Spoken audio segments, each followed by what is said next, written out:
Hello everyone, I welcome you all to Divya Career. So students, today I will be starting with the module A unit 2 of ABM which is sampling techniques. So session start करने से पहले channel को जरूर से subscribe कर दीजिए, bell icon press कर दीजिए to get the timely notification of all the uploaded videos. साथ में for all the CIB related updates do join our Telegram group. I have shared the link in the description box. तो चलिए फिर start करते हैं हम लोग आज का सेशन. तो सैम्पलिंग टेक्निक्स में we will first understand about the various types of sampling that can be done. तो जिसमें सबसे इंपॉर्टेंट होता है आपका रैंडम सैम्पलिंग, जिसपे से आपके एग्जाम में एक्चुअली में क्वेश्चंस आते हैं. सो रैंडम सैम्पलिंग आपकी 4 टाइप्स की होती है जिसको कि हम एग्जाम्पल के थ्रू समझेंगे. ओके, तो पहली तो होती है simple random sampling. Simple random sampling वो होती है जहां पर हर एक आइटम को सेलेक्ट होने के फुल चांसेस रहते हैं. जैसे कि आपका लॉटरी मेथड, जहां आपने कई लोग लॉटरी टिकट खरीदी और जब वो लॉटरी ड्रॉ की जाएगी तो उसमें हर एक इंडिविजुअल स्टैंड्स इक्वल चांस की उसका सिलेक्शन हो. ओके, तो उसको हम लोग कहते हैं सिंपल रैंडम सैम्पलिंग. और अगर एग्जाम्पल के थ्रू बताया जाए, मान लीजिए एक क्लास है. ओके, उसमें मान लेते हैं 4 स्टूडेंट्स हैं, या चलिए थोड़ा ज्यादा मान लेते हैं. क्लास है, उसमें मान लेते हैं ग्रुप है, उसमें मान लेते हैं 6 स्टूडेंट्स है, ABCDEF. अब टीचर को एक सेमिनार कंडक्ट करना है और उसमें उनको 2 स्टूडेंट्स चाहिए वॉलेंटियर करने के लिए. अब वो 2 स्टूडेंट्स कोई भी हो सकते हैं, AB भी हो सकता है, ACD भी हो सकता है, AD भी हो सकता है, BC भी हो सकता है, BD भी हो सकता है, BE भी हो सकता है, अगेन ये AE भी हो सकता है, AF भी हो सकता है, ये BF भी हो सकता है, CD, CE, CF, DE, DF, okay, EF. तो हर एक बच्चे को क्या है यहाँ पर इक्वल चांसेस है सेलेक्ट होने के. ओके, हर एक स्टूडेंट को क्या है इक्वल चांसेस है कि वो सेलेक्ट हो सकते हैं जब ये इस तरीके के 2 के ग्रुप बनाए जाएंगे. ओके, तो इसको कहते हैं सिंपल रैंडम सैम्पलिंग, जहां हर एक का इक्वल चांस है टू गेट सेलेक्टेड. नेक्स्ट होती है आपकी सिस्टमैटिक सैम्पलिंग, जहां पर इक्वल चांस नहीं होते हैं. वहां पर पहला जो आइटम होता है वो रैंडमली सिलेक्ट किया जाता है, उसके बाद एक सिस्टम फॉलो किया जाता है और हर एक आइटम उसके अकॉर्डिंग सेलेक्ट किया जाता है. So here items are selected at regular intervals from a list after choosing the 4 sample randomly.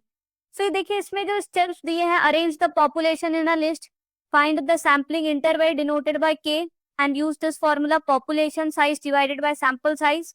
Choose a random starting point between 1 and k, which is this interval, and select every kth item thereafter.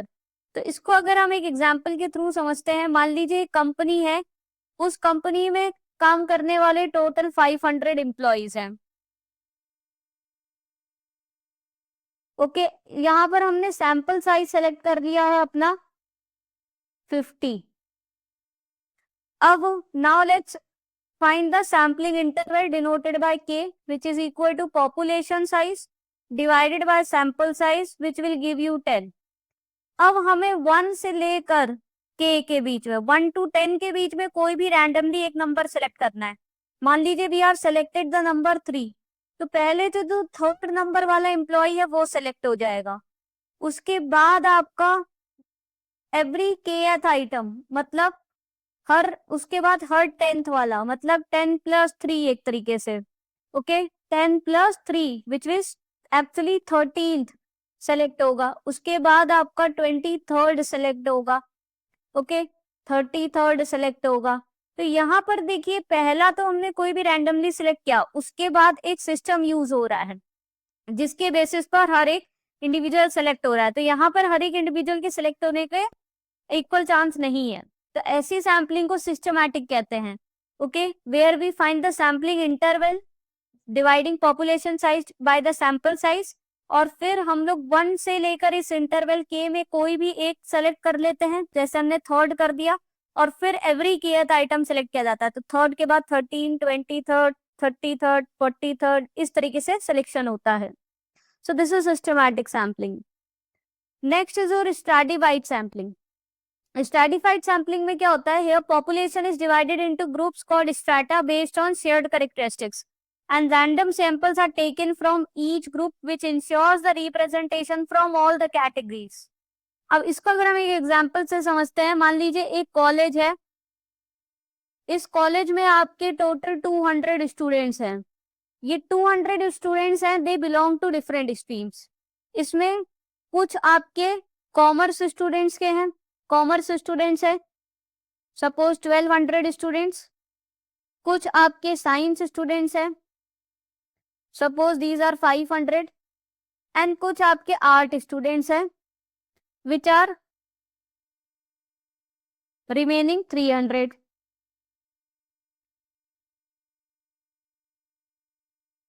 लिख दिया।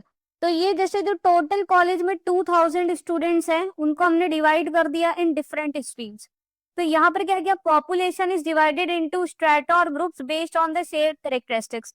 तो अब जो ये commerce, science, art, ये तीन जो groups बने, इनमें जो आपस में ये बिल्कुल भी इक्वल नहीं है। इनके बच्चे एकदम अलग होंगे, जो अलग अपना प्रोफेशन चूज करेंगे, साइंस वाले एकदम अलग प्रोफेशन चूज करेंगे, आर्ट वाले अलग। बट कॉमर्स के अंदर में जो स्टूडेंट्स हैं, उनके में क्या है, कॉमन कैरेक्टरिस्टिक्स है। वो सेम टाइप के सब्जेक्ट्स पढ़ रहे हैं तो सेम टाइप के कैरेक्टरिस्टिक्स, सेम टाइप का प्रोफेशन चूज करेंगे। इसमें भी जो स्टूडेंट्स हैं उनकी कॉमन कैरेक्टरिस्टिक्स रहेंगी और इनकी भी कॉमन रहेंगी।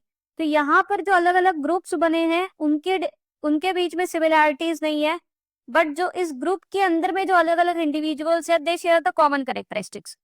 तो अगर अब किसी टीचर को सेमिनार कंडक्ट करना है और वो चाहता है there is an equal representation from all the categories, तो वो कुछ बच्चे कॉमर्स से सिलेक्ट कर लेगा, कुछ साइंस से और कुछ आर्ट से।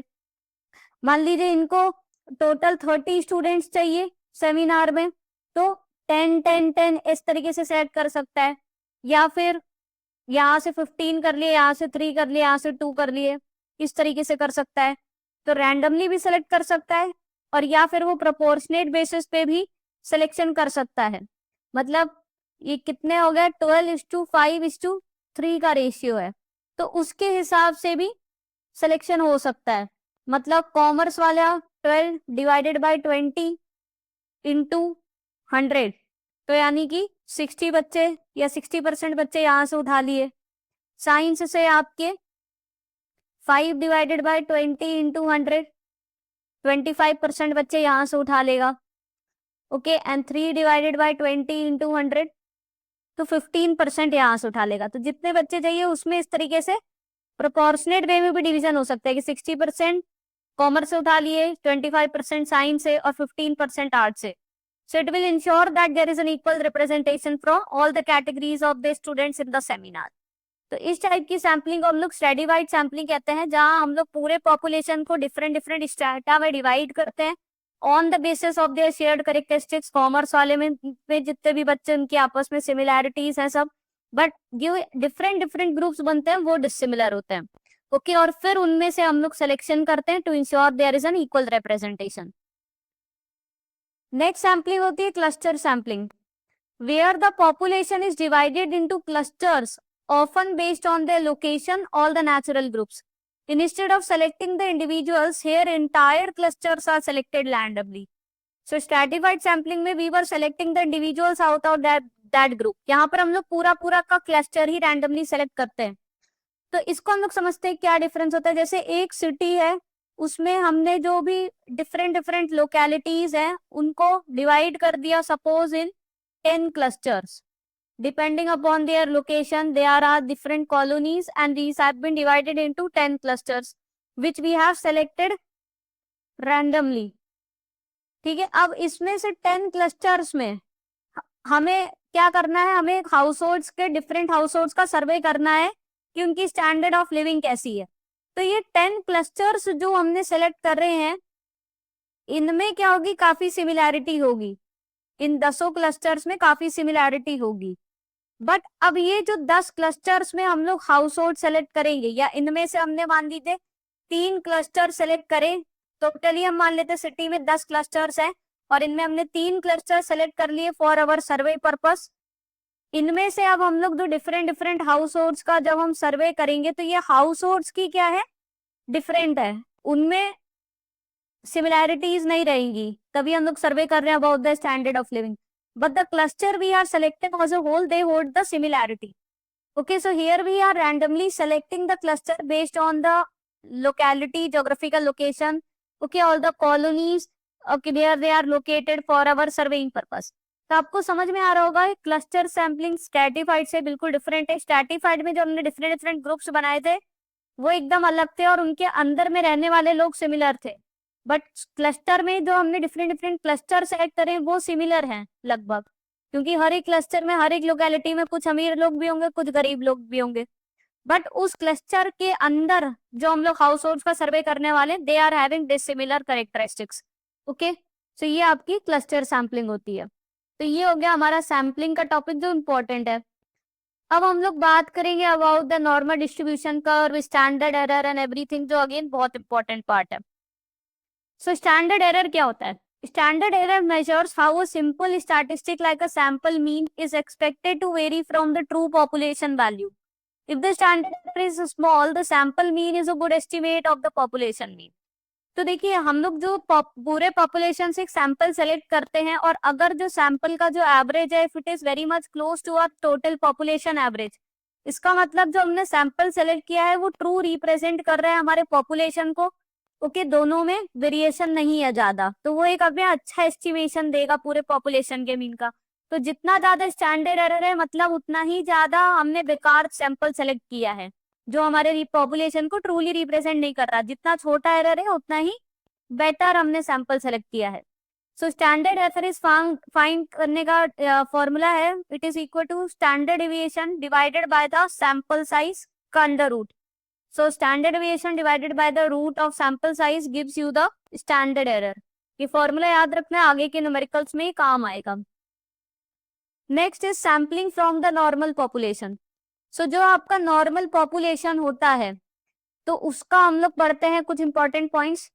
The mean of the sampling distribution is same as the population mean when we are talking about the normal population. अब जब नॉर्मल डिस्ट्रीब्यूशन कर्व क्या होता है उसको भी हम जस्ट समझेंगे।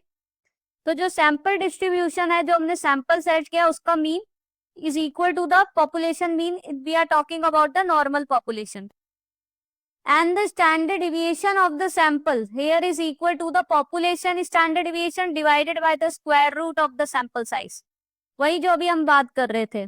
ओके, तो वही इसमें भी हो जाता है। जो standard deviation of sample distribution is actually the standard error, you can say it is represented as an standard error which is equal to the population standard deviation divided by the square root of the sample size. Now we will understand about the characteristics of normal distribution. So normal distribution curve आपका कुछ इस तरीके से बनता है, it is a bell shaped curve. Okay, तो ये मान लीजिए इसका म्यू हो गया, मिड पॉइंट हो गया। ओके, अब यहाँ पे जो जितना डेटा पॉइंट्स म्यू से लेफ्ट की तरफ है -1 स्टैंडर्ड डेविएशन में, उतना ही डेटा पॉइंट्स आपके इधर में है +1 डेविएशन में। वैसे ही ये -2 डेविएशन, तो ये +2 डेविएशन, ये -3 डेविएशन है, तो ये आपका +3 डेविएशन। तो इस तरीके से होता है आपका। तो ये बिल्कुल इक्वल होता है, मिरर इमेज होती है। लेफ्ट साइड राइट साइड का क्या है, एकदम मिरर इमेज होता है। Okay, so there is a symmetric distribution around the mean. ये जो है ये आपका सेंट्रल है। ओके, तो इसके अराउंड में एकदम मिरर इमेज है, जितने यहाँ पर है उतना ही सब डेटा पॉइंट्स यहाँ पर है। It is a bell shaped curve, ये एक रिवर्स बेल जैसा कर्व होता है। हियर मीन मीडियन मोड और ऑल आर इक्वल। यहाँ पे जो मीन मीडियन मोड जो होता है वो तीनों इक्वल ही होते हैं। Okay, and they are located at the centre of the distribution, वो यहाँ पे फॉल करते हैं। It has divided it into equal halves, तो मोड भी सेम है मीन के और मीडियन के। Now the empirical rule of this forward distribution curve is a specific percentage of data fall within a certain distance from the mean. मतलब around 68.3% या 68 याद करने के लिए बोल सकते हैं, वरना 68.3 टू बी मोर प्रिसाइज। जो डेटा है वो जितना आपका यहाँ से -1 से +1 के डिस्टेंस पे, ओके, पूरा आपका 68.3 डेटा लाई करता है from -1 deviation from mean to +1 deviation. Similarly, 95% of the data lies between -2 deviation from the mean to +2 deviation from the mean. और lastly आपका 99.7% of data lies between -3 deviation of the mean to +3 deviation of the mean. अब ये 68, 95, 99.7 इसका बहुत ज्यादा use इस chapter में नहीं है, बट आगे के यूनिट्स में when we'll talk about the confidence interval and all, उसमें ये बहुत ज्यादा हेल्पफुल रहेगा. ओके, उसमें हम लोग और अच्छे से समझेंगे. अभी आप ये समझिए जो नॉर्मल डिस्ट्रीब्यूशन कर्व होता है वो पूरे कर्व को क्या है, इक्वल हाफ्स में डिवाइड कर देता है. So we have mean, median, mode all located at the centre. और इसमें बिल्कुल इक्वल डिस्ट्रीब्यूशन ऑफ डेटा होता है. 68% जो डेटा है विद दैट लाइज फ्रॉम, जो ये अगर ये सेंट्रल पॉइंट है, मीन है म्यू, तो यहाँ से लेकर यहाँ तक में आपका 68% डेटा लाई कर जाता है. इतने डिस्टेंस में फ्रॉम -2 सिग्मा फ्रॉम मीन से लेकर +2 सिग्मा के बीच में 95% डेटा लाई कर जाता है. और -3 सिग्मा फ्रॉम मीन से लेकर +3 सिग्मा फ्रॉम मीन में 99.7% डेटा लाई करता है. Okay, next we will talk about the concept of standard normal variable. We will talk about the Z score. So a standard normal variable represented by Z is a normal distributed variable which is having a mean equal to 0 and standard deviation equal to 1. It is used to find the probability of how far value lies from the mean. So Z score आपका एक standard score इसको कह सकते हैं. ये एक statistical measurement है जो ये बताता है कि कितना स्टैंडर्ड डेविएशन हमारे डेटा पॉइंट मीन से दूर है. कितना डेटा पॉइंट्स मीन से या तो अबव हो सकते हैं या बिलो हो सकते हैं. तो अगर हमारा Z इक्वल टू 0 है, इसका मतलब जो भी हमारा डेटा पॉइंट है that is equal to mean. अगर हमारा पॉजिटिव Z है, इसका मतलब the value is above mean. And if we have negative Z, which this means value is below mean. So Z square formula, to convert any normal variable to a standard normal variable, we use this formula. The formula क्या है Z score calculate करने का? It is x bar minus mu divided by the sigma x bar, where x bar represents your sample mean, mu represents your population mean, divided by the standard error जो हम लोग निकालते हैं sigma x bar, which is equal to again sigma upon √n. तो इससे हम लोग Z score calculate करेंगे. और फिर जब ये Z में कन्वर्ट हो जाएगा, we will use actually the Z table जो आपको दी रहेगी एग्जाम में, टू फाइंड द प्रोबेबिलिटी की वो जो भी डेटा पॉइंट्स है वो इस रेंज में लाई कर रहे हैं. जब हम इस पे न्यूमेरिकल देखेंगे तो हम लोग उसको और बेटर वे में समझ पाएंगे. तो चलिए हम लोग क्वेश्चन पढ़ते हैं. A sample of 25 observation from a normal distribution has a mean of 98.6. Standard deviation of 17.2. What is the probability कि ये जो आपका वेरिएबल है x bar, it is greater than 92 and less than 102. So सबसे पहले आपका जो सैंपल साइज दिया है n, वो कितना है 25, mean is 98.6, standard deviation is 17.2. Let's first find out the standard error. Sigma x bar is equal to sigma upon √n. Standard deviation given is 17.2 divided by √25, which is the sample size. So 17.2 divided by 5 will give you 3.44. Now we will calculate the Z score. Z score का formula होता है x bar minus mu divided by sigma x bar. So here the x bar, we have to see it is greater than 92 to less than 102. तो पहले 92 put करेंगे x bar में, minus mu the population mean that we can keep here, the mean that is given is 98.6 divided by जो आपका sample error आए, standard deviation error आया है, that is 3.44. तो इसको आप कैलकुलेटर से कर दीजिए, you will get -1.92. Next, greater than 92 gap less than 102. So again 102 minus mu 98.6 divided by 3.44, जिसको आप कैलकुलेट करिए, आपका आ जाएगा 0.99. अब हम क्या है, प्रोबेबिलिटी टेबल यूज करेंगे. ओके, तो उसमें हम लोग प्रोबेबिलिटी टेबल वाली यूज करते हैं, जहाँ पे आपका z इज इक्वल टू 0 दिया रहता है, 0 के ऊपर 0.00 वो टेबल आपको दी रहेगी, नॉट द क्यूमुलेटिव टेबल. तो टेबल को कैसे रीड करते हैं, वर्टिकली भी रीड 1.9 का जो वैल्यू होगा और हॉरिजॉन्टली 0.02 का जो वैल्यू दिया रहेगा. तो यहाँ पर और यहाँ पर 1.9 और 0.02 का जो वैल्यू आएगा, दैट विल गिव यू 1.92 का. So this is 0.4727. नेक्स्ट 0.99 का आपको वैल्यू चाहिए, तो प्रोबेबिलिटी टेबल में आप वर्टिकली 0.9 रीड करोगे और हॉरिजॉन्टली 0.09 रीड करोगे. वर्टिकली यहाँ पे 0.9 रीड करोगे और यहाँ पे 0.09 की वैल्यू. तो ये जो आपका इंटरसेक्शन पे जो वैल्यू आ रही है as per the probability table, that is equal to 0.338 something. ओके, तो अब ये हम लोग को क्या रिप्रेजेंट कर रहा है कि कितना एरिया हमारा -1.92 से 0 के बीच में 0.4724 एरिया. मतलब ये जो डिस्ट्रीब्यूशन कर्व होता है, मतलब इसमें हम ऐसा मान सकते हैं ये बीच में आपका क्या है, 0 MU. 0.4 एरिया माइनस में इधर लाई कर रहा है और इक्वली एरिया 0.5 का इधर लाई कर रहा है.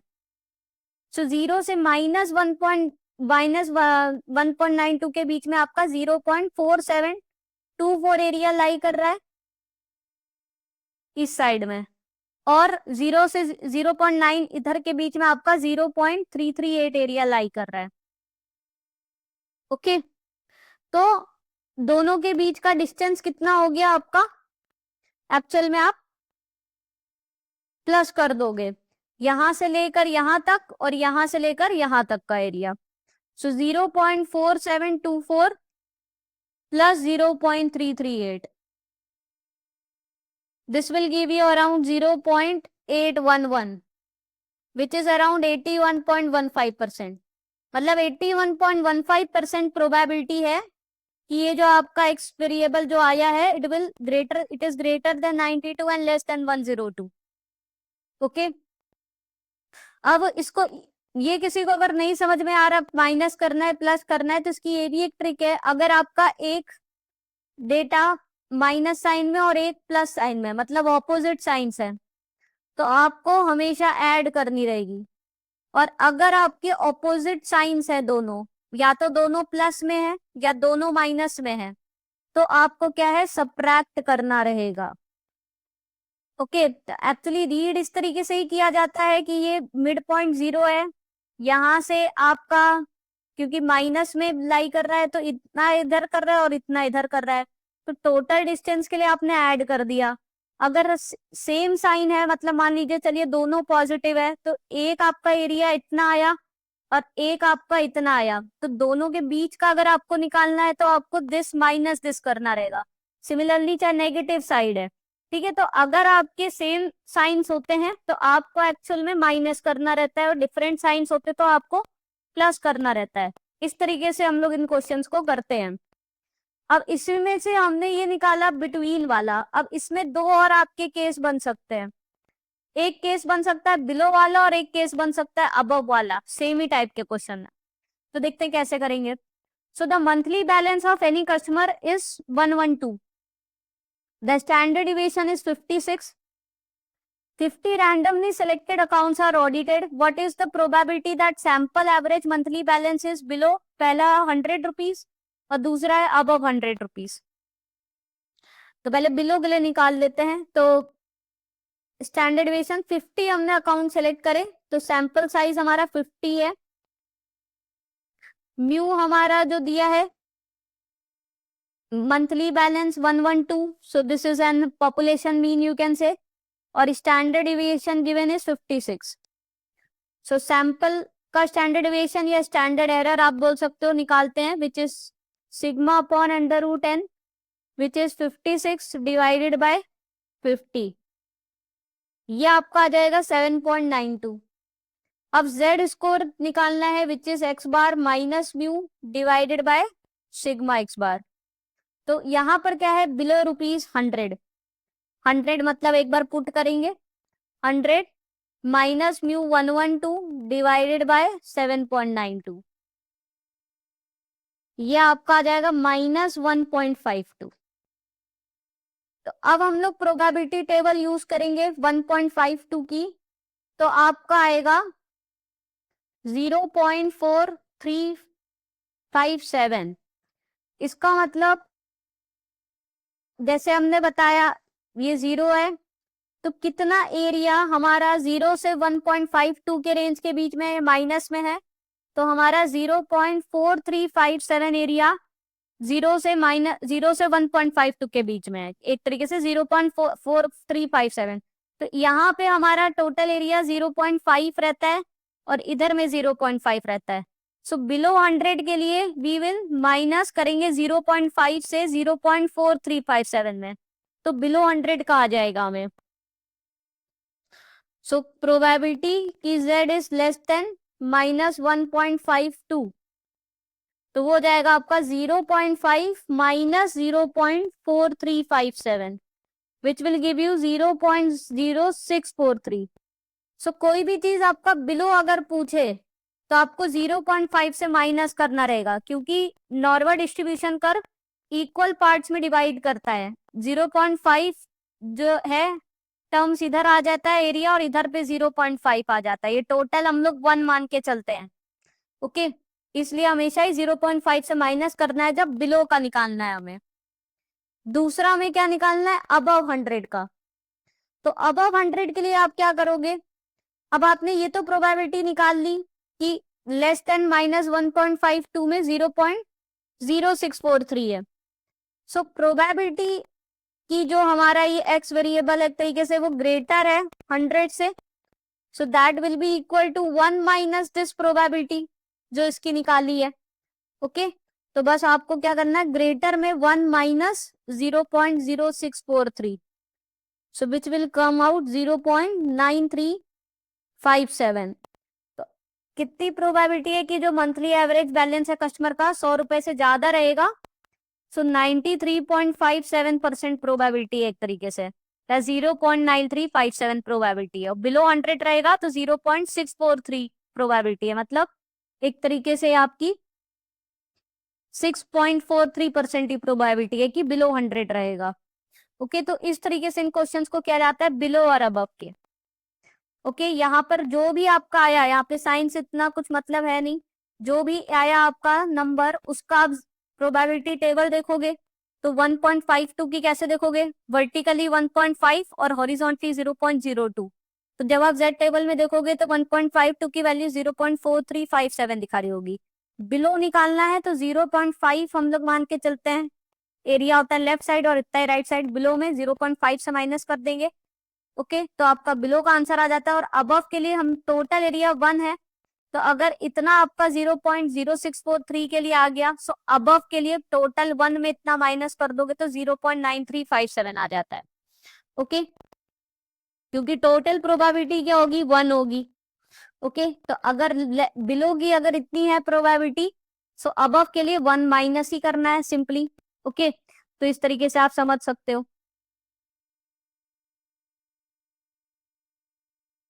नेक्स्ट कॉन्सेप्ट है हमारा फाइनाइट पॉपुलेशन मल्टीप्लायर। तो जो अभी तक हम यूज कर रहे थे, स्टैंडर्ड एरर वगैरह निकाल रहे थे, that we were using for the infinite population, और या फिर ऐसा पॉपुलेशन जहां पे हम लोग सिलेक्शन के साथ विद रिप्लेसमेंट था। बट अगर हमारी पॉपुलेशन बहुत छोटी है एंड विदाउट अ रिप्लेसमेंट है, where the sampling is done without a replacement from a very finite population which is relatively small, so there we also use a finite population multiplier which is represented by under root of n minus n divided by n minus 1, जहाँ पे capital n represents the size of population and small n represents the size of sample।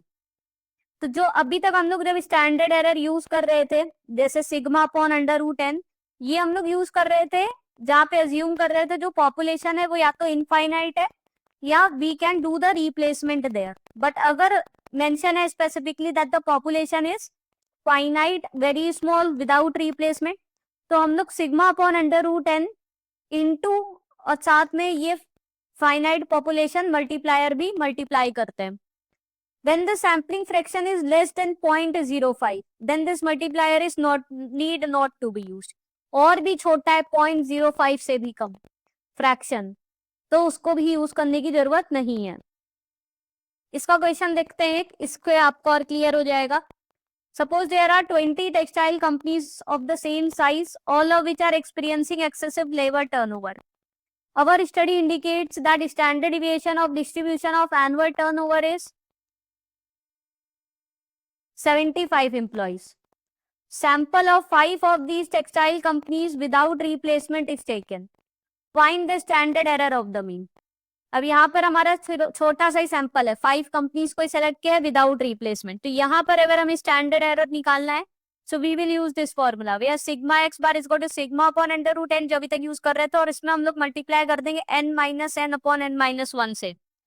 तो यहाँ पर हमारा capital N जो हमारा population size है, total 20 companies है, और जो सैंपल साइज है दैट इज 5 कंपनीज हमने सेलेक्ट करी है। So sigma x bar is equal to standard deviation is 75 upon under root sample size कितना है 5 into multiply by under root of population size 20 minus 5 divided by 20 minus 1। तो इसको अब आप calculate कर लीजिए, 75 बाय रूट 5 इंटू 15 बाय 19। तो इसको जब आप कैलकुलेटर से करोगे आपको आ जाएगा 29.8। ओके, तो जहां आपका दिया है स्पेसिफिकली कि फाइनाइट पॉपुलेशन मल्टीप्लायर यूज करो, तब तो आप ये यूज करोगे ही फॉर्मूला, वरना अदरवाइज आप देखोगे बहुत ही छोटा सैंपल साइज दिया और साथ में ये भी लिख दिया without any replacement, and you have to find the standard error of mean. In that case you are going to use this formula. Okay students, so students ये चैप्टर हमारा यहीं पे ओवर होता है, जहां हमने सारे important concept based on this chapter अच्छे से पढ़ लिए।